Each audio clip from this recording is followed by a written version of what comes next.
All right, we're gonna go ahead and get started. I usually get a few more people dropping in as we go. Welcome to the presentation. Today I'm doing setting audacious goals, driving your organization forward with purpose. This is all based off the idea of a BHAG, and we're gonna get to that here in a minute. As I said earlier, go ahead and drop your questions in the Q&A. I'll be happy to get to them as soon as I can.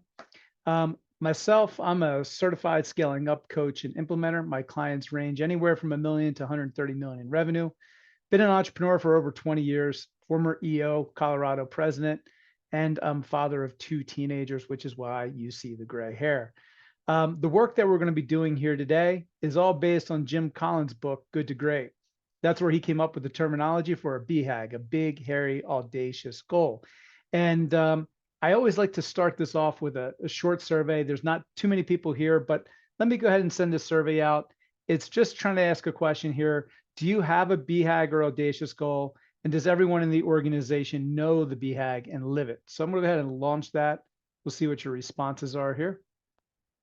We got 33% yes, the rest of you are no. So kind of a split group here. Hopefully this is helpful for those of you that actually have a BHAG and you want a refinement. Hopefully this gives you some ideas on how to make that better.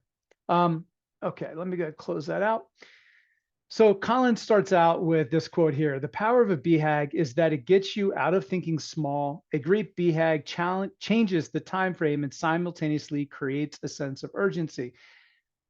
Really what we're looking at here is a BHAG creates alignment in your organization. And the problem with a lot of the goals that are out there is that are either too small, they're not exciting, or they're not challenging enough. So what happens is it doesn't get the team spun up to work on it because it can be done with a little bit more effort.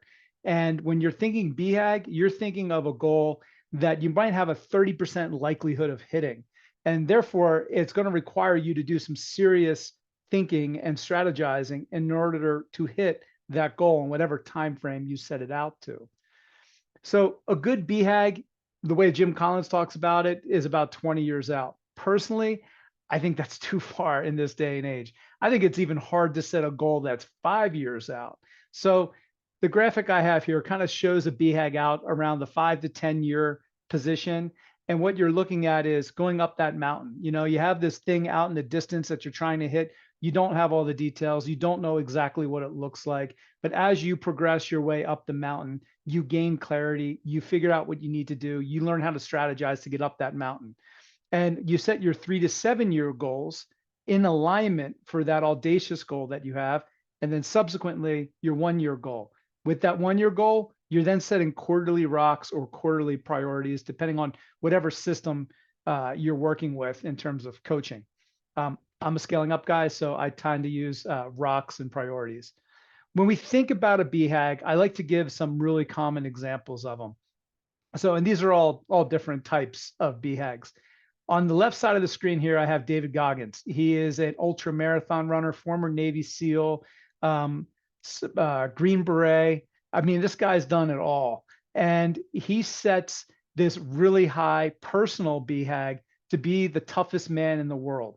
And I'd argue he's actually doing it. The guy's built his brand around being the toughest guy out there. He runs races that are 280 miles or 240 miles long in the desert of Utah, nonstop, by the way. And if that's not an audacious goal, I don't know what is. The other fellow in the middle, I'm sure you guys all know, that's Elon Musk. His audacious goal is to get a human civilization running on Mars by 2035. Again, most people would say this stuff, decades ago, they'd be laughed off. Musk, however, has proven to set these audacious goals and actually attain them. Building reusable rockets that come back to Earth and be fired up again. And then lastly, the one that I think works best as like a nationwide BHAG is Kennedy, and talking about space exploration. Now, when you think of the time scale that Kennedy was talking about here, when he's like, we're going to set an objective to, within my presidency, send a human to the moon and safely bring them back to Earth. Now, let's kind of put that in frame of the context that he was saying that in. In 1903, that was when the Wright brothers first took flight. First commercial airline, 1914. So roughly 11 years later was the first commercial airline. A full almost 20 years after that, the first nonstop transatlantic flight. Now that's just a transatlantic flight. And here we go to Kennedy, and he's going to go ahead and say, we're going to put somebody on the moon. He says that in 1962. That's not even a full 60 years after we just learned how to fly. He said, we're going to the moon in my presidency. That is an audacious goal. And we got there 7 years later. He unfortunately was not here to see that, but we did it. And when you look back at that time period, it captivated the attention of the entire country. It was the space race between the Soviet Union and the United States, and who was going to get there first. And that's the kind of thing that a great BHAG will do for you. It'll get your whole organization captivated about what it is that you're setting out to go do. And what I also like to point out is, even if we didn't make it to the moon, there were tons of byproducts that came from this. We got better rocket technology, better jet engines. We built a whole swath of new materials that we got to work with our consumer products, with industrial products. We built the GPS system, which is used widely around the world today. And I also like to point out, we got Tang out of it. Tang was delicious. I loved it as a kid. Haven't had it in a long time, but that came out of the space race. What Collin says is building a visionary company requires 1% vision and 99% alignment. Most companies operate this way. They sit in their rowboat and they start rowing in a particular direction, and they will get to whatever direction they're rowing in. Is it the right direction? Is it the right choice? Does everybody agree with the direction? Who knows? You're out at sea paddling. When you get a BHAG, you get alignment. So you set that vision, and you're constantly repeating the BHAG in the sense of the goals, the rocks, the things that you're working on a daily basis, so your whole team knows where they're going. The BHAG, I like to say, is an elephant. And how do you eat the elephant is one bite at a time. So we're going to carve up that elephant and we're going to eat it. And we're going to work through it by setting the goals, the rocks, the to-dos, the tasks that we're going to work on to, again, align the company. And one of the things I like to point out is that we love to use sports analogies. We love to think about sports analogies and military analogies in business because they're easy to understand. You know, a team working their butts off to get to a Super Bowl or an NBA championship or complete a military mission. The thing with those particular analogies is that they have a very clear objective to defeat the enemy or to beat the competitor or to win the championship. With business, it's a hell of a lot harder because the goal is not an NBA championship. The goal is a lot more obscure. It's harder to understand. So therefore, it's even more important for you to take your BHAG, break it down, share it with your whole team, and get them aligned, repeating it on a daily basis. If I sound like a broken record on this, it's because I need to be, because I think a lot of people just don't get this piece.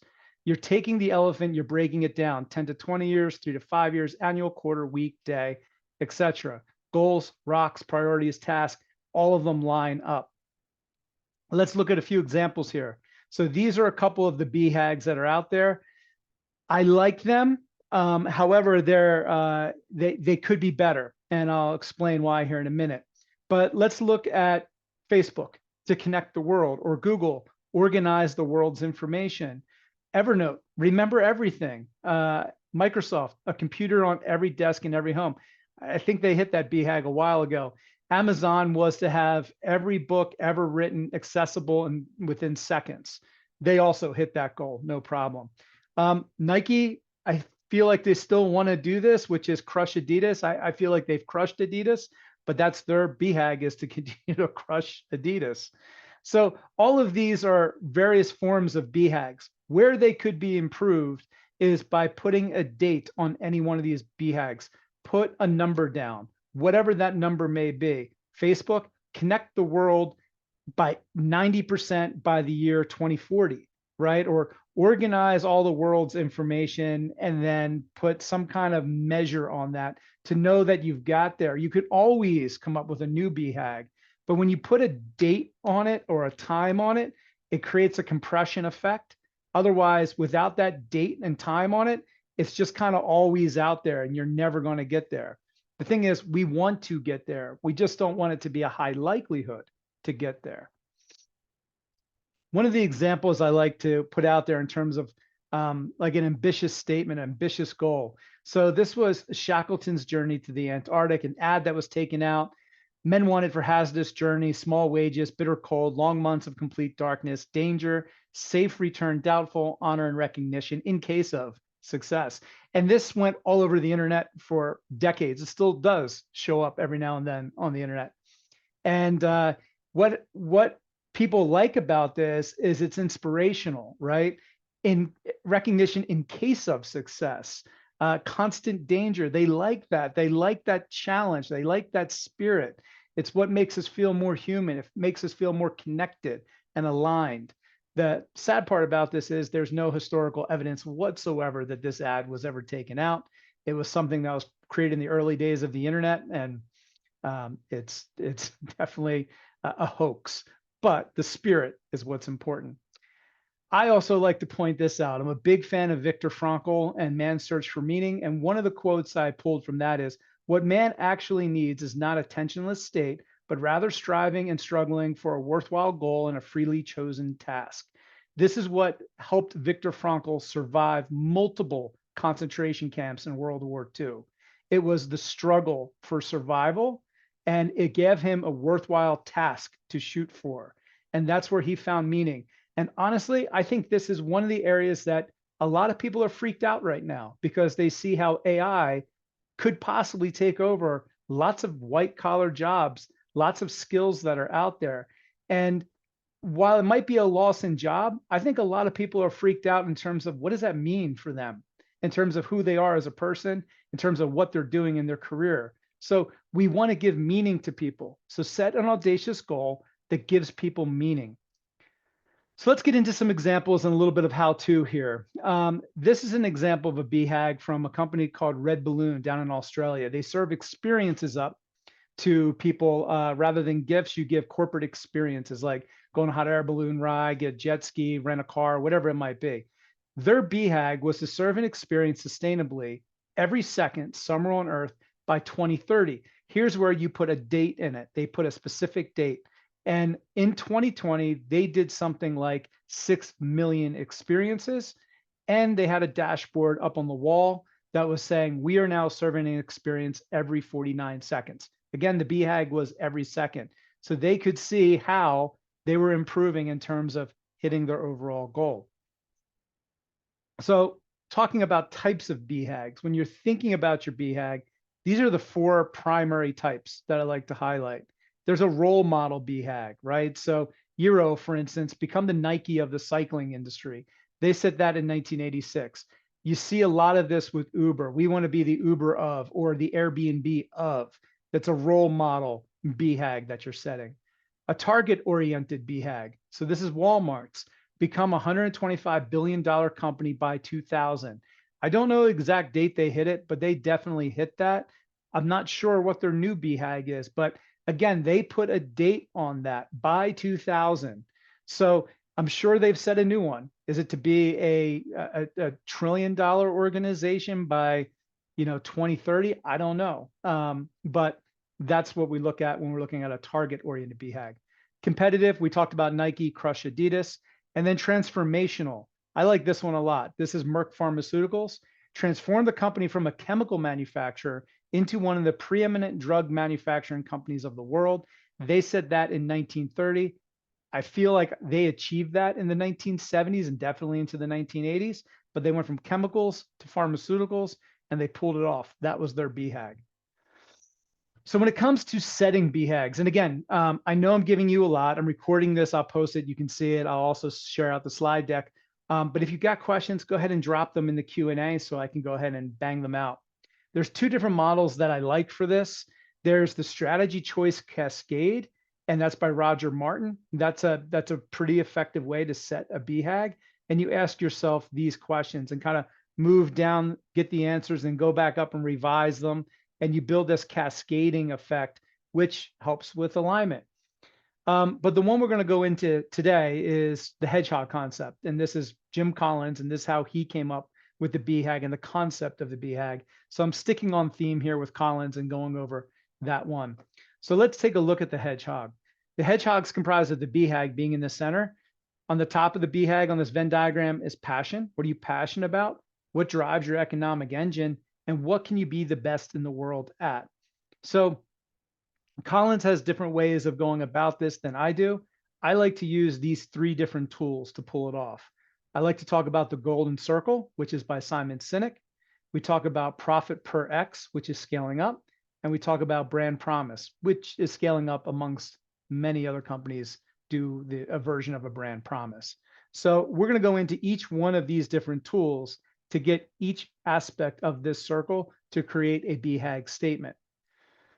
The first we're going to start with here is the golden circle. This is Simon Sinek's Start With Why. If you haven't seen it, I know a lot of people have. If you haven't seen it, I highly recommend you go to YouTube, go do a Google search for, or YouTube search on Start With Why, Simon Sinek.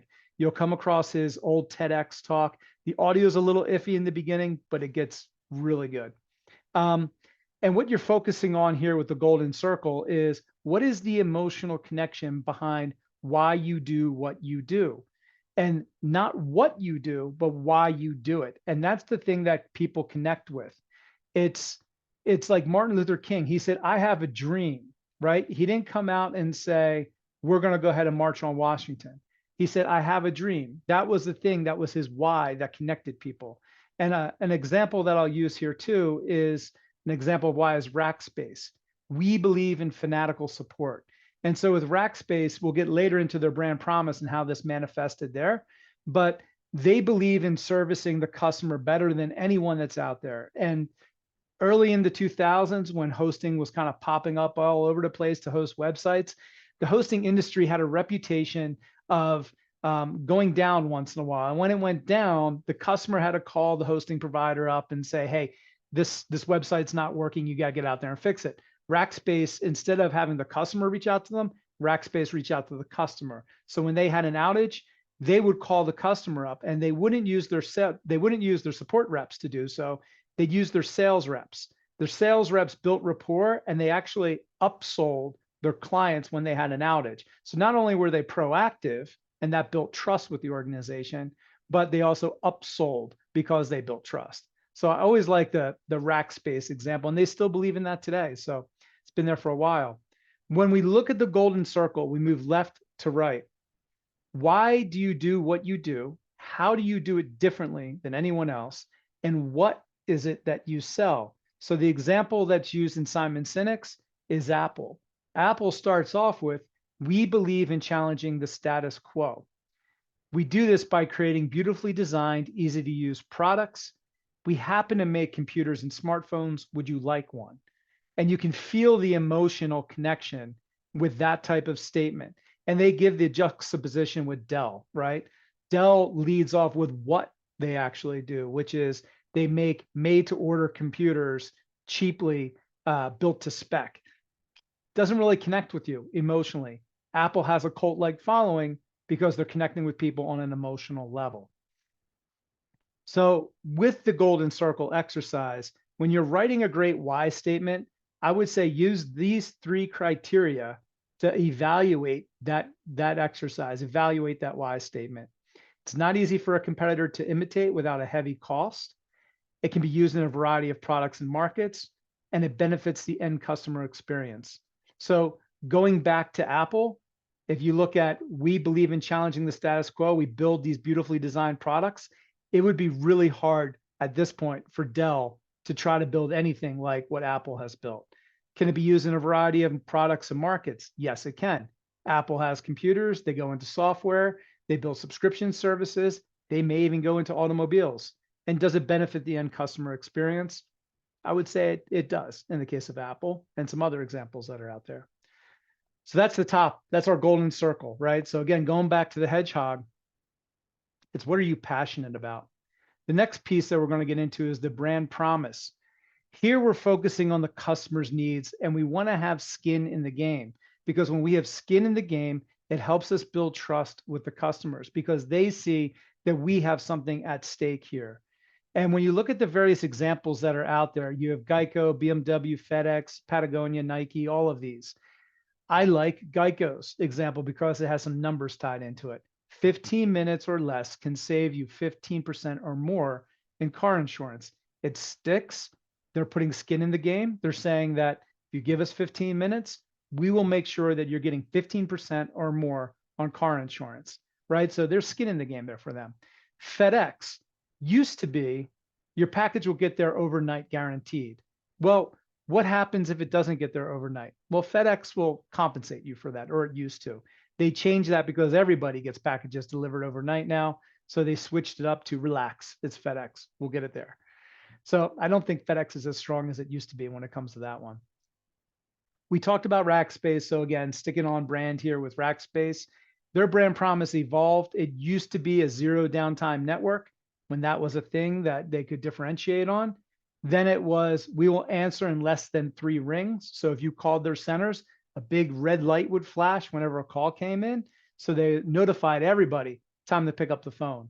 And now it is, we will fix your hardware in under 4 hours. So again, their evolution of their brand promise happens over time. And this is what I would say to you is, on all of this stuff, evolve it. It's not meant to be written in stone, set aside and put up on a shelf. It's meant to be revised and morphed and adjusted as you gain experience, as you gain understanding, as you get feedback. So going back to the brand promise, I'd say ask these questions. What are your customers coming to you for? What are they actually buying? So in the case of, and we're using Maslow's hierarchy here in the bottom right-hand corner. So in the case of Rackspace, they are coming to them and they are buying hosting from them. That's what they're buying. But what they're actually coming to them for is a sense of safety. It's a sense of security, because somebody's making a decision to put the corporate website, the corporate marketing material, the hosted application on a service provider. They want to know they made the right choice, because if they get that choice wrong, they could be fired. So they are coming to them right down here on the safety need: personal security, employment, resources, health, and property. That is what that brand promise is connecting with. So the thing that they're buying is hosting, but what they're coming to them for is actually a safety need. The lower on Maslow's hierarchy you go, the deeper you're going to connect with someone. If you go look at BMW, for instance, BMW is looking at the driving experience as a status symbol. It's not connecting with a psychological safety or love and belonging. It's somewhere in the top. It's self-actualization. It's esteem that it's connecting with. It doesn't have the same gravitas that something like Rackspace's promise for uptime is actually delivering on. And if you take a look at some of the other brand promises that are out there, the strongest ones that you'll see will actually have skin in the game. If you have a brand promise like, let's take Patagonia, we provide environmentally responsible adventure. Okay, well, that sounds great, but if you don't actually do that, what's the repercussions? How do I benefit as a customer if you don't hold up your end of the bargain? It hurts their brand, but it's not a ding on them. I would say the best brand promises actually have skin in the game, where it's a ding on that company as a financial repercussion or compensation in some way. So again, going back to the Hedgehog, that's the brand promise. And then lastly, we get into the profit per X. This one's a little shorter to go over. So with profit per X, what it's trying to do is you take a metric, you design a metric that if you had to eliminate all other metrics within your organization, the profit per X would help steer you in the right direction, in that you know that this ratio, if it's moving in the right direction, is going to grow your company, grow your profits, grow the organization. So it helps you align all of your metrics, your priorities, and bring clarity. In the example I have here, Starbucks, Walgreens, and McDonald's, it's profit per customer visit, not profit per store.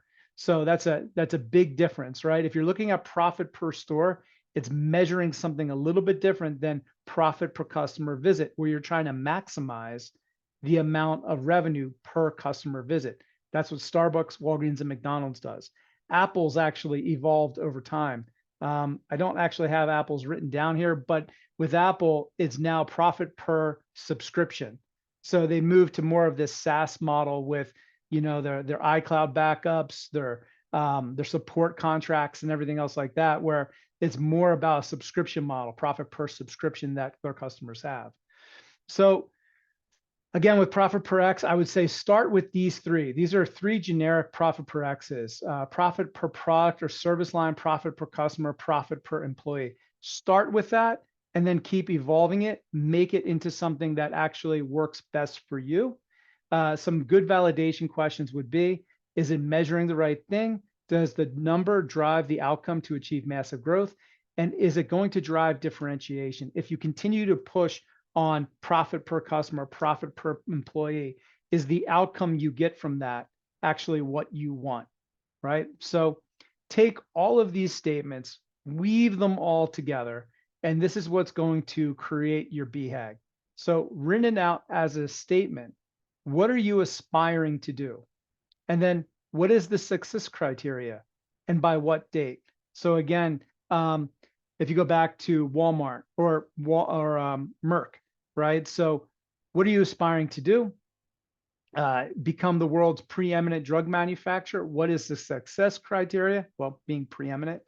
And then by what date? They don't actually put a date on there, but if they said 1970, they would have achieved it. Walmart, for instance, they had the 2000 was their date on there, and they wanted to do $125 billion. So that was their success criteria. And what were they aspiring to do, right? To grow the company to that level. So it's all about constructing your BHAG. But with those three areas of the Venn diagram, it'll help you write this statement with clarity. And I would say evolve it. These are, again, are validation questions that go into your BHAG. Is it measurable? Again, I've said that a couple of times. We really want to make sure that it is measurable. Do you find it inspiring? If it's not inspiring to you or your executive team, then it's probably not going to be inspiring to the employees. I would encourage teams not to set BHAGs that only benefit ownership or the executive team. You got to look at a BHAG that's going to inspire the entire freaking company, not just a subset of the company. Otherwise, you will not get buy-in. Is it easy to grasp? If you have to write a BHAG that's multiple sentences, it's a failure. Try to keep it into one sentence, one impactful sentence. And do you have less than a 30 or 40% chance of achieving it? Again, there's a lot of psychology that I can point to that backs this up now. You want to set goals that are much harder to obtain. It used to be the thinking of set goals that are attainable because it builds positivity. Yeah, that was a thing. But what science is now saying is setting goals that are higher, bigger goals that cause us to strive more actually are more fulfilling to us, because when we achieve them, we feel like we accomplished something great. And the byproduct are things like Tang, space materials, that sort of thing. Will achieving it require a quantum step in the capabilities and characteristics of the organization? You can't get to a BHAG up here with 40% chance of hitting it by doing what you're currently doing. You have to rethink the company. You have to re-strategize continually to figure out how to grow and exponentially get to where you need to be. All right, that brings me to the conclusion. If you have any feedback, go ahead and drop it on my website at feedback. But what I would love to know is if anybody has any questions. I'll hang in here to answer any questions that you may have. I've got a few more minutes. I can go a little over the half hour if need be, but thank you for listening to my Audacious Goals webinar, and I hope you found it useful. I hope it gave you something to think about. So